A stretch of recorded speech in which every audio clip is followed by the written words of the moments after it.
Ik ben een blind man. Al jaren hebben we hier haast 2 jaar verstreden voor het behoud van het zwembad. En het zwembad is er nog. In de toekomst ligt het gewaarborgd. Het lijkt hartstikke mooi om weer te wijzen van comité De Frosk. Een periode lang hebben ze alles op alles zetten moeten om haar zwembad open te houden. Dat is manier wel eraan, om er alle jaren een heel miljoen bij mast. Sluiting dreigen, maar Joert lijkt dat verhaal al wel lang lien. Gemeente en nieuwe eigenaar Corné Groep zet in de kantine de handtekenings voor de oordracht. Elsen in Bliert.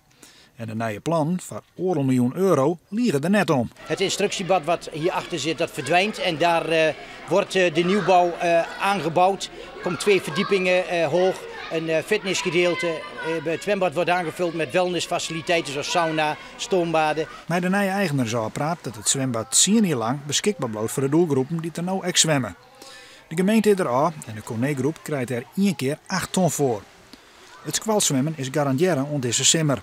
Maar daarna leidt alles open. De gemeente had wel ideeën. Wij een gelegenheid gaan bieden voor mensen voor kinderen die in groep 5 zitten en nog geen diploma hebben, om alsnog leszwemmen hier te krijgen. En dan zullen we bijvoorbeeld als gemeente zelf 1 keer in de week het bad gaan afhuren. Dat is een optie.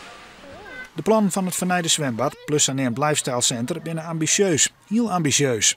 En maar het 10.000 extra bezoekers loeken.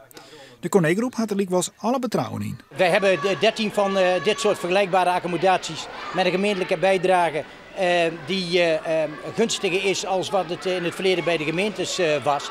Dat heeft te maken met aanpak, dat heeft te maken met organisatie. Maar dat heeft ook te maken met de visie die wij hebben. We willen meer bezoek trekken.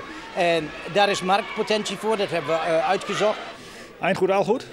Eind goed, al goed. Gefeliciteerd. Dank u wel.